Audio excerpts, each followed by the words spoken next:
A very warm welcome to all my students present out there. आज हम लोग start करने वाले हैं हमारी सप्लीमेंट्री बुक का 5th chapter that is footprint without feet. अब वैसे तो आपकी बुक का ही नाम फुटप्रिंट विदाउट फीट है, तो please do not gate confused और ये चीज़ दिमाग में रखना कि इस चैप्टर के नाम पर ही आपकी बुक का नाम पड़ा हुआ है। ठीक है, वैसे तो यूजुअली हम लोग सेकंड बुक को सप्लीमेंट्री रीडर कहते हैं, तो डू नॉट गेट कंफ्यूज्ड। अब आज हम बात करने वाले हैं एक ऐसे एस्पेक्ट के बारे में जो आम तौर पे आप लोग के दिमाग में कभी ना कभी हमेशा आया होगा। जैसे अगर मैं बात करूँ तो बचपन में बहुत लोगों ने सोचा होगा कि काश मैं अदृश्य हो जाऊँ, मैं इनविजिबल हो जाऊँ, ताकि मुझे जो भी चाहिए, मैं जो भी करना चाहती हूँ या फिर करना चाहता हूँ, वो मैं आराम से कर सकूँ। तो बस कुछ वैसा ही आज का भी चैप्टर हम लोग पढ़ने वाले हैं। स्टार्ट करने के पहले मैं आपको बताना चाहती हूँ इसके कुछ-कुछ एस्पेक्ट्स जो कि आपको पता होने चाहिए जब आप इस चैप्टर को पढ़ना स्टार्ट कर रहे हैं। अब सबसे पहले हम लोग बात करते हैं, अगर हम लोग ऑथर की बात करें तो एच.जी. वेल्स ने एक बुक लिखी थी, जिसे हम लोग नॉवेल भी कहते हैं, एक नॉवेल लिखी थी जिसका नाम था द इनविजिबल मैन।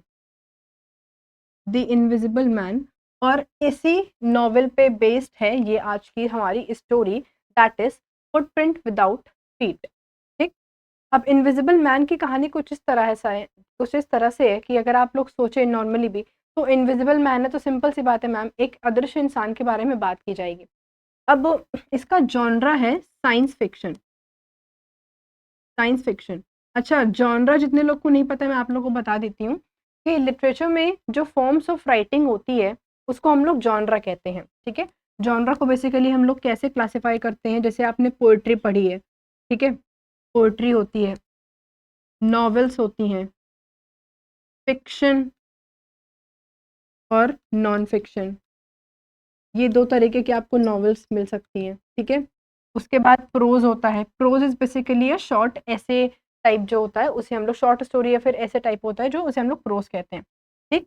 उसके बाद ड्रामा होता है।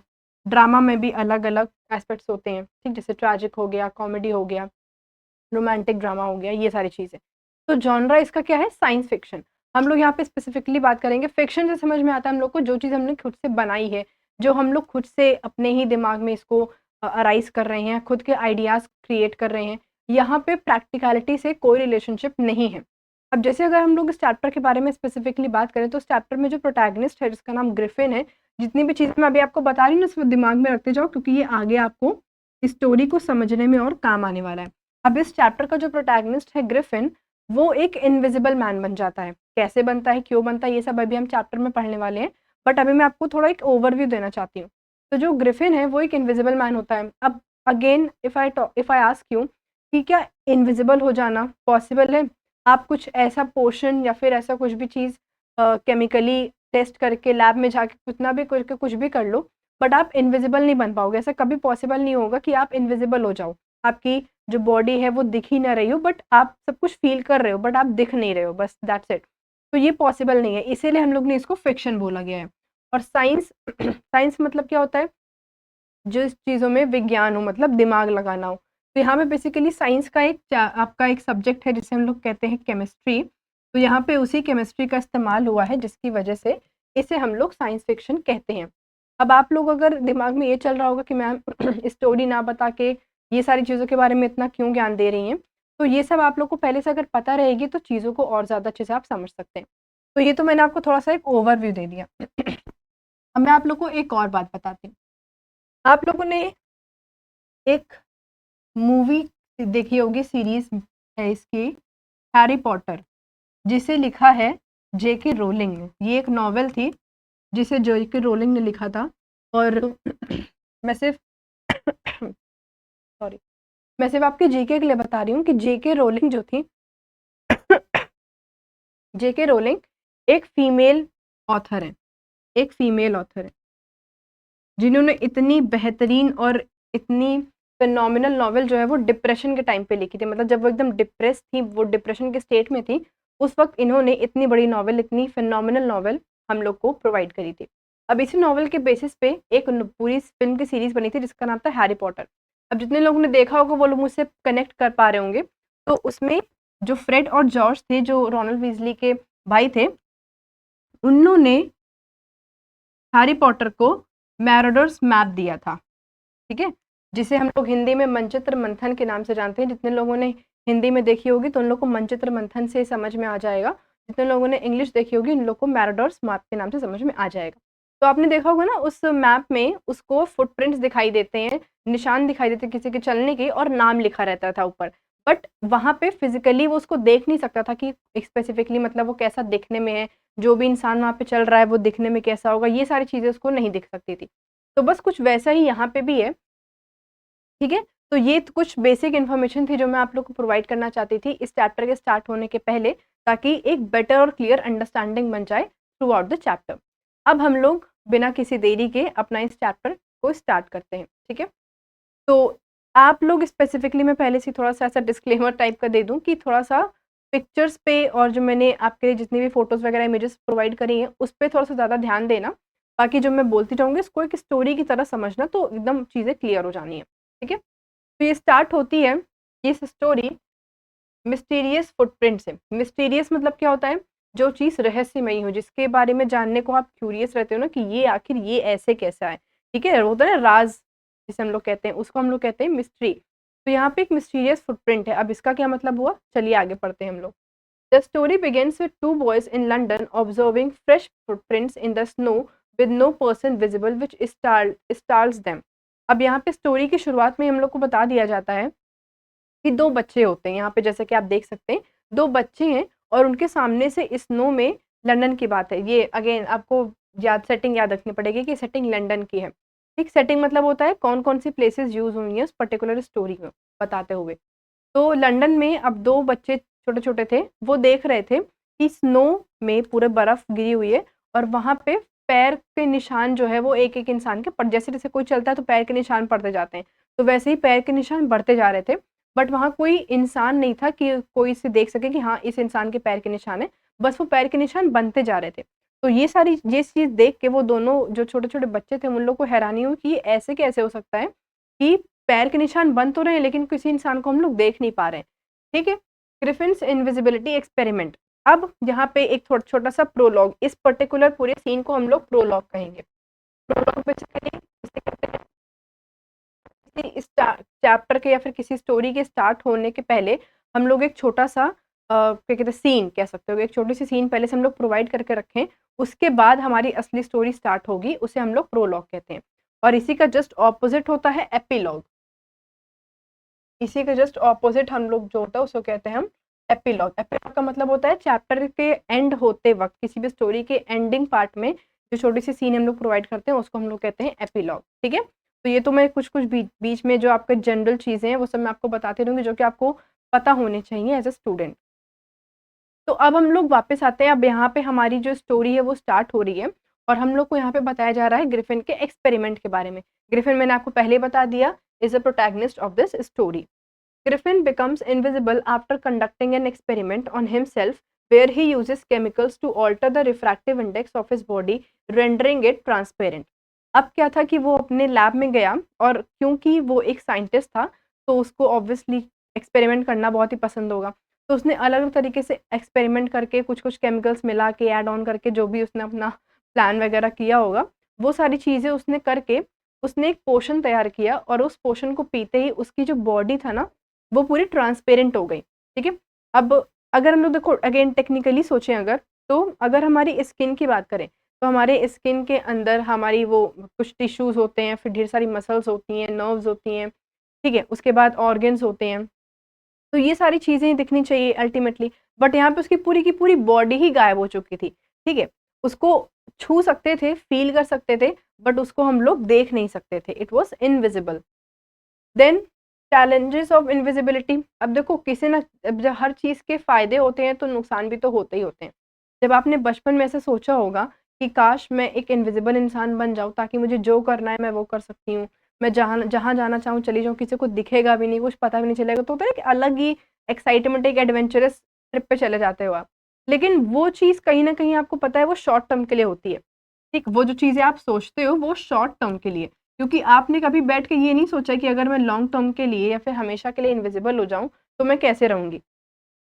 समटाइम्स कभी-कभी आप तैयार होते हो, चाहते हो कि लोग आपको देखें, ठीक है?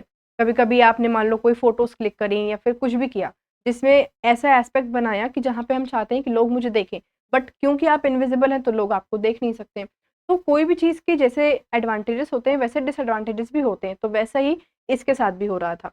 Griffin soon realizes that being invisible is not as advantageous. He can't be seen, but he also cannot interact with the world as he used to. अब यहाँ पे सबसे बड़ी बात क्या हुई कि वो उसे कोई देख तो नहीं सकता था, उसे समझ में आ रहा था।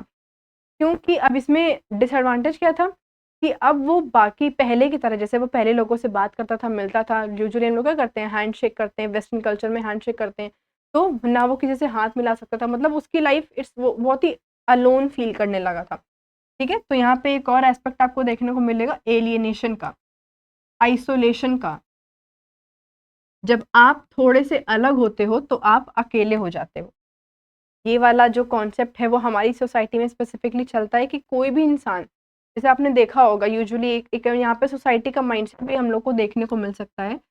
जो सोसाइटी का माइंडसेट है आजकल का, देखो ये चीज़ आपने देखी होगी कि कोई भी इंसान हल्का सा अलग होता है, नेचर वाइज अलग हो गया, फिर उसका बॉडी अपीयरेंस अलग हो गया, तो वो सोसाइटी में नॉर्मल तरीके से नहीं रह सकता है।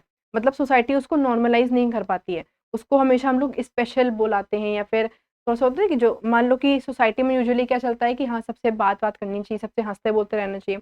बट वहीं पे एक इंसान है जो बहुत ही रिज़र्व टाइप का रहता हो, जिसे पसंद नहीं है ज़्यादा इंटरैक्शन करना, जो थोड़ा-सा इंट्रोवर्ट टाइप का हो, तो उसे नॉर सोसाइटी क्या बोलेगी, देखो कितनी बदतमीज़ है, इसको तो बस अपनी पड़ी रहती है, कितनी सेल्फिश है, तो उसको अलग-अलग टैग मिलेंगे। तो यहाँ पे इस स्टोरी से हम लोग को इस सोसाइटी के भी कहीं न कहीं एक माइंडसेट का पता चलता है कि यूजुअली ऐसे टाइम पे मतलब ऐसे सोसाइटी का क्या ऐसा परसेप्शन रहता है कि उसको ये चीज़ इतनी ज़्यादा अनयूजुअल लग रही थी। एक इनविजिबल मैन होना कितना अनयूजुअल है। क्योंकि यूजुअली हम लोग बचपन से ही हम लोग ने इस चीज़ को देखा है कि हम लोग हमेशा एक फिज़िकल अपीयरेंस लेके चल रहे हैं, ठीक है? हम लोग के पास एक खुद की बॉडी है, खुद की स्किन है, ऑर्गन्स हैं जिसके जो वर्क करते हैं, तो हम लोग सबको देख सकते हैं, छू सकते हैं, फ़ील कर सकते हैं। तो ये सारी चीज़ें इसलिए ये इनविजिबिलिटी बहुत ही अनयूजुअल कॉन्सेप्ट यहाँ पे निकल के आता है। He finds it hard to live a normal life. अब उसके लिए नॉर्मल लाइफ़ जीना मुश्किल हो गया था। क्योंकि देखो सिंपल सी बात है, ऐसा इमेजिन करते हुए चलिएगा कि आप पूरी तरीके से इनविजिबल हो चुके हैं और आपने अपनी जो ड्रेस है, अपनी जो क्लोथ्स है वो पहनी हुई है। तो दिमाग लगाओ कि अगर आपने अब वैसे तो नहीं कि पूरा सर से लेके पैर तक पूरा ढक लेते हो, अपने आप को मम्मी बना के चलते हो बाहर। तो यूजुअली आपका फेस खुला रहता है या फिर आपके पाम्स खुले रहते हैं, ओपन रहते हैं, ठीक? तो ये सारी चीज़ें होती हैं। कभी-कभी बहुत लोग आप लोग देखते हो हाफ स्लीव्स पहनते हो कोई भी कपड़े में।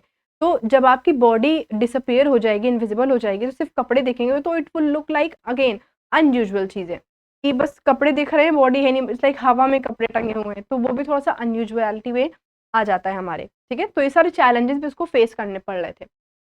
अब उसने क्या किया कि अब उसने कहा कि ये ज़रा तो दिक्कत वाली बात हो जाएगी, तो उसने अपने सारे कपड़ों को निकाल दिया और ऐसे ही घूम रहा था। तो अब जहाँ पे वो पहले रहता था अपने लैंडलॉर्ड से, वो उसको बहुत ही उलझन होती थी, मतलब बहुत ही गुस्सा आता था अपने लैंडलॉर्ड पे। अब यूजुअली लैंडलॉर्ड्स जो होते हैं वो रूड ही होते हैं, ऑल्दो ये ऐसा मेरा परसेप्शन नहीं है, ये नॉर्मली इस स्टोरी के रिगार्डिंग बताया गया है कि उस वो लैंडलॉर्ड से अपने बहुत ज़्यादा गुस्सा रहता था, इसीलिए उसने क्या किया कि लैंडलॉर्ड का जो घर है वो पूरा जला दिया। अब लैंडलॉर्ड है तो उसका मतलब ऑब्वियस सी बात है कि उन्हीं के घर में वो भी रह रहा होगा।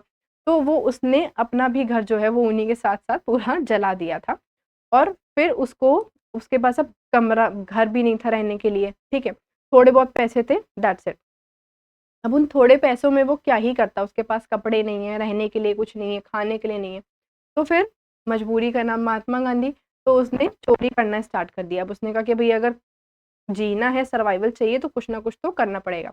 तो अब जो था उसको कहीं न कहीं जो है ना वो तंग आ गया था इस चीज़ से, क्योंकि ये अब स्टार्टिंग में चलो ठीक है पॉज़िटिव इफ़ेक्ट आ रहा है, कोई दिक्कत नहीं है। बट जहाँ-जहाँ उसने इस चीज़ को लेके नेगेटिव चीज़ें देखने लगी, इस एस्पेक्ट को लेके जब उसे नेगेटिव चीज़ें दिखने लगी, तब उसे समझ में आया कि मुझे अगेन कुछ काम करना पड़ेगा, जिसकी वज़ह से मैं वापस अपनी नॉर्मल लाइफ़ में आ जाऊँ। तो अब मैं आपको एक बात बताती हूँ, कोई भी चीज़ जो होती है जब आप लोग डिसाइड कर रहे होते हो, अगर उसमें हल्का-सा भी कुछ गलत हो गया या फिर कुछ गलतियाँ हो गई या फिर वो चीज़ खराब हो गई, तो आपके पास एक बैकअप प्लान होना चाहिए। जैसे लोग बोलते हैं ना कि चलो ठीक है ये तुम्हें ये करना है कर लो, बट आपके पास एक बैकअप चीज़ होनी चाहिए कि इन केस अगर एक चीज़ काम ना करे तो हम लोग ये काम कर सकते हैं।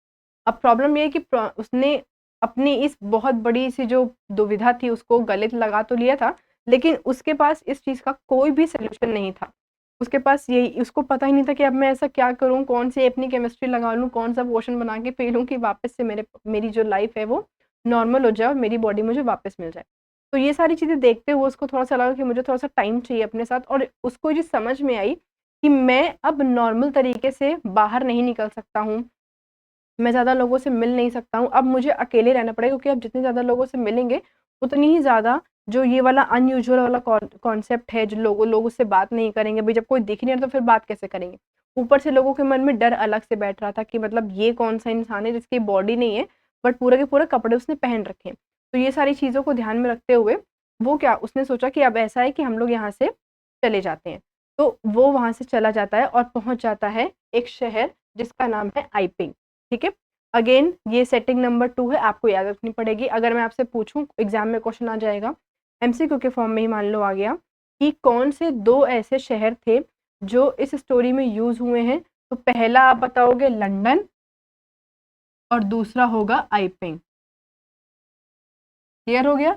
ये दोनों सिटीज़ के नाम आपको याद रखने पड़ेंगे। तो ये सब कुछ बेसिक इन्फॉर्मेशन है जो आपके दिमाग में होनी चाहिए, एमसीक्यू के फॉर्म में इसमें आ सकता है। To escape the chaos of London, Griffin rents a room in a village in Iping. He wraps himself in bandages and wears dark glasses to hide his invisibility. अब उसने क्या किया कि वहाँ पे जब वो दूसरे टाउन में शिफ्ट होगा, सॉरी दूसरे विलेज में शिफ्ट होगा, तो ऑब्वियस सी बात है कि जो चीज़ें वो सोच के वहाँ से हटा है, वही चीज़ वो यहाँ पे नहीं कर सकता है कि मैं इनविजिबल रहूँ और नॉर्मल कपड़े पहन के निकलूँ, तो ये तो हो नहीं सकता है। तो उसने क्या किया कि अपने पूरी बॉडी को रैप कर लिया, मतलब देखो आप फोटो में देखो इसको, ये फेस को पूरा उसने, ऐसे मम्मी लोग होते हैं ना, पूरा रैप कर लेते हैं बैंडेजेस से, तो उसने अपने पूरे फेस को रैप कर लिया था बैंडेजेस से, और नॉर्मल क्लोथ्स पहन लिया था, ग्लव्स पहने थे, बूट्स पहने थे। तो बेसिकली उसका कोई भी जो बॉडी पार्ट है ना वो दिख नहीं रहा था, मतलब ऐसा कोई कुछ उसने ऐसा नहीं किया था कि नॉर्मल बॉडी पार्ट दिखना चाहिए जो। तो उसने अपने अपने आप को पूरी तरह से totally he wrapped himself with quotes, shoes, boots and gloves and bandages, और फिर उसने गॉगल्स मस्ता पहन लिया और हैट लगा के चला आया। तो थोड़ा-सा तो अगेन अजीब-सा था, बट स्टिल अभी इतना नहीं लग रहा था, क्योंकि कुछ तो दिख रहा था, मतलब लग रहा था हाँ ठीक है, कुछ चोट-वोट लगी होगी, कुछ एक्सीडेंट हुआ होगा जिसकी वज़ह से इसने अपना पूरा जो मुँह है वो ढक के रखा है। अब जहाँ वो जाता है आइपिंग में जिसके यहाँ रहने के लिए, उनका नाम भी आपको पता होना चाहिए, मिस्टर एंड मिसेस हॉल। जिनके यहाँ वो रुकता है, ये उनका नाम है।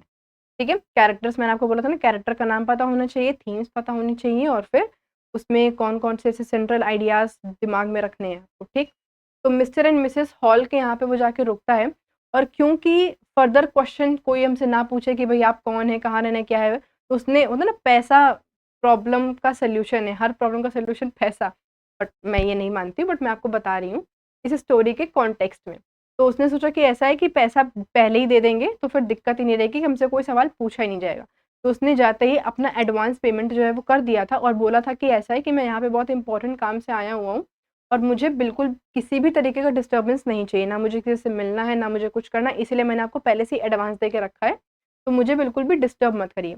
अब उसने टाइम एक्चुअली माँगा था इस चीज़ के लिए कि वो अकेले बैठ के ये सोच सके कि वापस से वो ऐसी क्या चीज़ें करे, कौन-सा अपना एक्सपेरिमेंट लगाए जिससे वो वापस से अपने नॉर्मल बॉडी में आ सके। चलो ठीक है, यहाँ तक भी समझ में आ गया हम लोग को। He tries to stay hidden while searching for a way to reverse his invisibility. अब जितनी देर वो बैठा, जितनी देर उसको बोला था ना उसने कि मुझे बिल्कुल भी कोई डिस्टर्ब नहीं करेगा, तो उतने टाइम पे वो तरीका ढूँढ रहा था, वो रास्ता खोज रहा था कि कैसे हम अपनी इनविजिबिलिटी को ख़त्म कर सकते हैं। 2 मेजर इंसिडेंट्स। अब वहाँ पे जाने के बाद जो है, जब वो आइपिंग में रह रहा होता है, तो 2 मेजर इंसिडेंट्स होते हैं, ठीक? सबसे पहला, strange behaviour at the in, the burglary at the अच्छा, ये मैंने सॉरी रिपीट हो गया ये, ठीक है? तो पहला है कि strange behaviour at the in, और दूसरा है बर्गलरी एट द विकार्स हाउस। अब 2 मेजर इंसिडेंट्स हुए थे, सबसे पहला क्या था, मैं आपको एक-एक करके बताती हूँ, बट हाँ, इन दोनों इंसिडेंट्स को आपको दिमाग में रखना पड़ेगा। पहला इंसिडेंस ये हुआ था कि जिसके यहाँ वो रह रहा होता है, तो उसके जो रूम का दरवाज़ा होता है ना, वो यूजुअली तो वो बंद रखता है, बट उस दिन गलती हो गई, उसने खुला छोड़ दिया अपने रूम का दरवाज़ा। और जब उसने मिस्टर एंड मिसेस हॉल ने देखा कि इसका रूम का दरवाज़ा खुला है, तो थोड़े-से क्यूरियस हुए। तो हमेशा आप अनयूजुअल चीज़ों के लिए क्यूरियस होते हो। चाहते हो ना कि मतलब अगर कोई चीज़ हमसे नहीं हो रही है, फिर हमसे छुपी हुई, तो आखिर क्या है उसमें ऐसा जो मुझे पता नहीं चल पा रहा है, जो हम लोग से छुपा रहा है? तो इतनी क्यूरियोसिटी की वजह से उन लोगों ने देखा कि इसका रूम का दरवाज़ा खुला है, चलो हम लोग जाके देखते हैं अंदर ये करता क्या है, आखिर कि इतना अकेला क्यों रहता है ये। तो जैसे ही वो लोग अंदर एंटर करते हैं ना, तो वो लोग देखते हैं कि उसका जो बैंडेज होता है, जो उसके कोट्स होते हैं, उसके क्लोथ्स होते हैं, बूट्स, ग्लव्स, वो सब जो हैं वो बेड पे ऐसे ही पड़े हुए होते हैं, ठीक है? और जैसे वो जाती है तो देखती है भई देखो इसने कितना फैला के रखा है अपना पूरा कमरा। तो वहाँ पे एक चेयर रखी होती है। अब चेयर जो है वो अपने आप उठती है, उड़ने इट्स लाइक कि हवा में उड़ रही होती है। अब बट देखो मैं आपको पहले से ही थोड़ा-सा स्पॉइलर देना चाहती हूँ कि वो एक्चुअली में वो जो चेयर थी, वो जो ग्रिफ़िन है वो उठा रहा होता है। बट क्योंकि वो इनविज़िबल है, उसने तो कोई क्लोथ्स पहन के रखे नहीं है, इसलिए उसको कोई हवा में कुछ दिख भी नहीं रहा है। तो वो टोटली इनविज़िबल है उस वक़्त वहाँ पे, और जैसे ही वो चेयर उठाता है और अटैक करता है मिसेज़ हॉल के ऊपर। किसके ऊपर करता है? मिसेज़ हॉल के ऊपर। देखो आप लोग पिक्चर से देख सकते हो, ये मिस्टर एंड मिसेज़ हॉल यहाँ पे आते हैं, इसके कमरे में एंटर करते हैं और ये चेयर हवा में उड़ती है और मिसेज़ हॉल के पास अटैक करती है। तो मिसेज़ हॉल तो डर जाती है, इट्स लाइक भूत आ गया, भूत आ गया। तो वो इस बोलती है, ये चिल्लाते-चिल्लाते आती है कि जिस कुर्सी पे मेरी मम्मी बैठा करती थी, उसी कुर्सी ने मुझे आज मार दिया। तो यहाँ पे एक हम लोग को एक घोस्ट का जो पर्सपेक्टिव है वो देखने को मिलता है मिसेस हॉल के अकॉर्डिंग, कि एक घोस्ट आ गया है, एक भूत आ गया है और मुझे अब बहुत डर लग रहा है। ठीक है? ये हो गया पहला इंसिडेंस। दूसरा इंसिडेंस क्या हुआ कि जब उसके पास पैसे खत्म हो गए थे आइपिंग में रह के, तो उसने मिसेस हॉल से बोल के रखा था कि ऐसा है कि मेरे पास अभी पैसे क्या कहते हैं, मेरे जो चेक है, जो मेरा पेमेंट का चेक है वो अभी आने वाला है, तो मैं आपको जल्दी उस चेक के थ्रू पेमेंट कर दूँगा। अब बट क्योंकि उसके पास तो कोई जॉब ऐसी थी नहीं, वो तो उनसे झूठ ही बोल रहा था। अब उसको देने थे उसको रेंट, तो वो कहाँ से करता? तो अगेन उसने अपनी इनविजिबिलिटी का फ़ायदा उठाया और जाके चोरी करी। चोरी की भी तो किसके यहाँ? एक क्लर्जीमैन, एक विकार के यहाँ। क्लर्जीमैन जैसे हमारे यहाँ पुजारी होते हैं ना, पंडित जी होते हैं जो मंदिरों में, वैसे ही चर्च में क्लर्जीमैन होते हैं। तो उनके यहाँ उसने चोरी करी। तो यहाँ से भी आपको क्या कहते हैं, वहाँ से उसको पैसे मिल जाते हैं और प्लस जो इन में उसके जो जहाँ पे वो रहता था वहाँ पे जो स्ट्रेंज अभी ये इंसिडेंस हुआ था ये। तो ये दोनों इंसिडेंट्स आपको याद रखने पड़ेंगे, ये इंपॉर्टेंट इंसिडेंट्स है। ठीक है? उसके बाद the confrontation and the exposure. अब जब उसके साथ ये सारी चीज़ें होती हैं, तो जो क्लर्जीमैन के साथ जब चोरी वाला पार्ट हो जाता है, तो वो पुलिस को इन्फॉर्म करता है। तो अब ये था कि जब उसको मिसेज़ एंड मिसेस हॉल को पता चलता है कि जिस दिन हमारे यहाँ ये सारी चीज़ें हुई हैं और उसी के आस-पास के दिन में, मतलब एग्ज़ैक्टली इसमें मेंशन नहीं किया गया है कि उसी दिन उसको पता चलता है या फिर उसके आस-पास, बट उसको 1 आध दिन के डिफरेंस में ये चीज़ पता चल जाती है कि क्लर्जीमैन के यहाँ भी चोरी हुई है। तो डॉट्स को डॉट से जोड़ने वाला काम किया था मिसेस हॉल ने और फिर ये कंक्लूजन निकला था बेसिकली कि ये कोई जो ग्रिफिन है, ये कोई काला जादू करता है, मतलब ही kind some sort of black magic. ये कुछ काला जादू करता है तभी ये सारी चीज़ें कर रहा है। कुर्सी उठा के फेंक के मारना, पैसे चोरी करना, तो ये सारी चीज़ें हैं। तो इसी के कॉन्टेक्स्ट में उन्होंने इंस्पेक्टर को बताया था, सबने इन्फॉर्म किया और अब विलेजर्स भी जितने वहाँ के रहने वाले थे, वो लोग भी बहुत ज़्यादा क्यूरियस हो गए थे कि ऐसा क्या है इस आदमी में जो किसी से मिलता नहीं है, कुछ नहीं करता है, कुछ तो बात है। तो जैसे ही पुलिस उसको अरेस्ट करने के लिए आती है तो कहता है ठीक है, अब आप लोग को इतना ही मेरा सच जानना है तो फिर मैं आप लोग को दिखाई देता हूँ कि मैं एक्चुअली में हूँ कौन। तो वो धीरे-धीरे करके आराम-आराम से एक-एक करके अपनी-अपनी एक-एक चीज़ें उतारता रहता है। और जैसे ही उतारता है, वो अपने जब बैंडेज खोलना स्टार्ट करता है, तो देखता है कि जैसे-जैसे बैंडेज खुल रहे हैं, तो बाकी विलेजर्स देखते हैं कि बैंडेज खुल तो रहा है, लेकिन कोई इंसान दिख नहीं रहा है। Basically he was invisible. तो सब लोग ये बात देख के बहुत ही शॉक हो जाते हैं कि अरे! एक इनविजिबल मैन है यहाँ पे। तो पुलिस के इंस्पेक्टर को भी देख के लगता है नहीं भाई गलत तो है। ठीक है? लेकिन उसको वो कहता है कि भई मैं ठहरा पुलिस, मेरा काम है चोरों को पकड़ना, मेरा काम है गलत क्रिमिनल्स को पकड़ना, तो मैं तो वो करूँगा भले ही एक इनविजिबल मैन क्यों ना हो।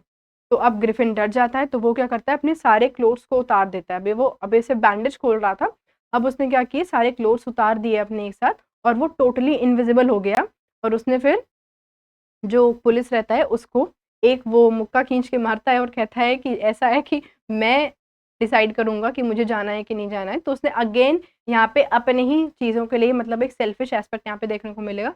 अपने ही सेल्फिश चीज़ों की वज़ह से वो इनविजिबल था क्योंकि इसलिए वो वहाँ से फिर वो भाग जाता है। तो यहाँ पे स्टोरी का एंड हो जाता है। इतनी सी थी ये स्टोरी। अब यहाँ पे देखो स्पेसिफिकली मेन चीज़ें जो बहुत ही इम्पोर्टेंट है आप लोग के लिए जानने के लिए, वो मैं पहले आप लोग को बता देती हूँ। जिसे हम लोग नॉर्मली थीम्स के नाम से भी जानते हैं।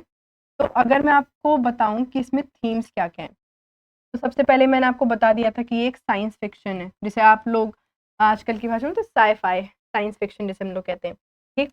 इसमें एक देखो यहाँ पे एलियनेशन का भी कॉन्सेप्ट आता है। एलियनेशन का मतलब क्या होता है? जब आप बहुत अकेला फ़ील कर रहे होते हो, ठीक है? आइसोलेशन, ये वाला कॉन्सेप्ट भी आता है, ठीक? अब क्योंकि वो इनविजिबल हो चुका था पूरी तरह से, तो यहाँ पे वो डिसएडवांटेज, ठीक है? चीज़ों का फ़ायदा उठाना, सेल्फिश नेचर, अब उसको यूजुअली जब आप कोई भी एक सोसाइटी में एक मेजर चेंज आता है, एक बड़े लेवल पे चेंज आता है जो सब लोग देख पा रहे हों, तो वो एक पॉज़िटिव एस्पेक्ट में ही लोग लेते हैं कि अगर इतना बड़ा चेंज हुआ है तो उसका कुछ ना कुछ पॉज़िटिव इम्पैक्ट ही पड़े। बट यहाँ पे वो और ज़्यादा दुष्ट कह सकते हो कि होता जा रहा था कि मतलब वो और ज़्यादा अपनी वो होता है ना शक्तियों का फ़ायदा उठाना। तो ये सारा पर्सपेक्टिव जो है वो उसके दिमाग में आ रहा था और अब वो नेगेटिव पाथ जो है, वो नेगेटिव पाथ को चूज़ करने लगा था। ऑल्दो उसे इस बात का बुरा नहीं लग रहा था कि मैं गलत कर रहा हूँ, उसे बुरा इस बात का लग रहा था कि मैं एकदम अकेला हो गया हूँ, मैं एकदम आइसोलेट फ़ील कर रहा हूँ। तो वो चाहता तो था कहीं न कहीं कि मैं वापस ऐसा कुछ पोर्शन या फिर ऐसा कुछ अपना लैब एक्सपेरिमेंट करूँ, जिसकी वजह से मुझे वापस से मेरी बॉडी नॉर्मल मिल जाए। बट ऐसे कुछ-कुछ इंसिडेंट्स थे जहाँ पे उसको लगता था कि इनविजिबल रहना ज़्यादा ईज़ी है क्योंकि तब हम लोग और ज़्यादा ईज़िली अपना काम पूरा कर सकते हैं। ठीक है? तो बस इतनी सी स्टोरी है इसमें। मैं आपको बताती हूँ कि आपको क्या-क्या याद रखने हैं। सबसे पहले तो कैरेक्टर, जितने कैरेक्टर हैं, ऑथर का नाम भी आप लोग को ऑब्वियसली बात है याद रखना, एचजी वेल्स ऑथर हैं इसके। कैरेक्टर इसमें 2 हैं, पहले हैं ग्रिफिन, ठीक है? और मिस्टर एंड मिसेस हॉल, ठीक है? उसके बाद सेटिंग आपकी मतलब कहाँ कौन-कौन सी जगह यूज़ हुई है, तो लंदन और आइपिंग, ठीक है? उसके बाद मेन पर्सपेक्टिव वही जो सेंट्रल आइडिया है, एक छोटी समरी कह सकते हो। शॉर्ट समरी अगर आपके दिमाग में भी है, तो भी आपको कोई दिक्कत वाली बात नहीं है। देखो, मैं आप लोग को हमेशा से ये चीज़ बता रही हूँ, आज दोबारा भी वो रिपीट करूँगी। अपनी स्टोरीज़ को जब पढ़ते हो, जब आप लोग नॉर्मली रीड आउट कर रहे हो, तब एज़ अ स्टोरी पढ़ोगे, ठीक है? हाँ, एक कहानी हम नॉर्मली पढ़ते जो चल रहे हैं, स्टार्टिंग से पढ़ा, मैंने उसका एंड कर दिया। बट जब उसे दोबारा पढ़ते हो या फिर कभी सुनते हो या फिर कोई वीडियो भी देखते हो, तो just try to interpret something. जैसे मैंने आपको बताया एक पॉइंट मैंने आप लोग को भी बताया था बीच में, सोसाइटी के माइंडसेट का कॉन्सेप्ट। अब ये इस स्टोरी में कहीं दिया नहीं कि सोसाइटी के माइंडसेट के बारे में बात हो रही है, लेकिन मैंने इसमें से अपने आप ही खुद से निकाल लिया, ये वाला एस्पेक्ट। तो चीज़ों को समझने पे ज़्यादा फ़ोकस करो, rather than just read out the things for entertainment. Entertainment के पर्सपेक्टिव से नहीं पढ़ना है, आपका आपका ये सिलेबस में दिया है, आपके चैप्टर कोर्स करिकुलम में डाला गया है, तो कुछ सोच के डाला गया होगा। तो चीज़ों के अलग-अलग एस्पेक्ट्स को देखने में आपको ज़्यादा मेहनत करनी पड़ेगी। बात रही आंसर राइटिंग की, तो जब आंसर राइटिंग करते हो ना, तो कुछ-कुछ चीज़ें, वैसे तो मैं उस पे एक अलग सेशन लेने वाली हूँ, बहुत डिटेल में, बट अभी मैं आप लोगों को अभी के लिए बता देती हूँ कि अपनी आंसर राइटिंग में ऐसी चीज़ें, ऐसे होते हैं ना कुछ-कुछ फुट-फुट पॉइंट्स जो होते हैं, वो आप लोग अगर मेंशन करोगे ना, तो आपके आंसर अपने आप ही बहुत ही ऑथेंटिक लगने वाले हैं, ऑल्दो आपने वो खुद से इतना लिखा भी ना हो फिर भी, ठीक है? जैसे कि मैंने आपको एक बात बताई थी कि ये इनविजिबल मैन एक नॉवेल है, एचजी वेल्स ने ही लिखी है उसको। इनविजिबल मैन एक नॉवेल है, बस उस नॉवेल को स्टोरी के फॉर्म में कन्वर्ट करके बता दिया गया है विद अ चेंज टाइटल, ठीक है? टाइटल चेंज कर दिया गया है, ऑथर भी सेम है और स्टोरी भी सेम है, बस उसको थोड़ा-सा शॉर्ट में बताया गया क्योंकि नॉवेल ऑब्वियसली बात है बहुत बड़ी होती है, ठीक है? और स्टोरी यहाँ पे आपको बहुत ही छोटे पार्ट में बताई गई है। तो ये सारी जो चीज़ें हैं, सब आप लोग दिमाग में रखोगे, तो आपके आंसर राइटिंग में भी बहुत ही पॉजिटिव इफेक्ट देखने को मिलने वाला है। तो आई होप आपको ये पूरी जो वीडियो है, वो पूरी अच्छे से समझ में आई होगी और जो स्टोरी है उसका कॉन्सेप्ट क्लियर हो गया होगा। Thank you so much for watching this video. Bye bye, take care.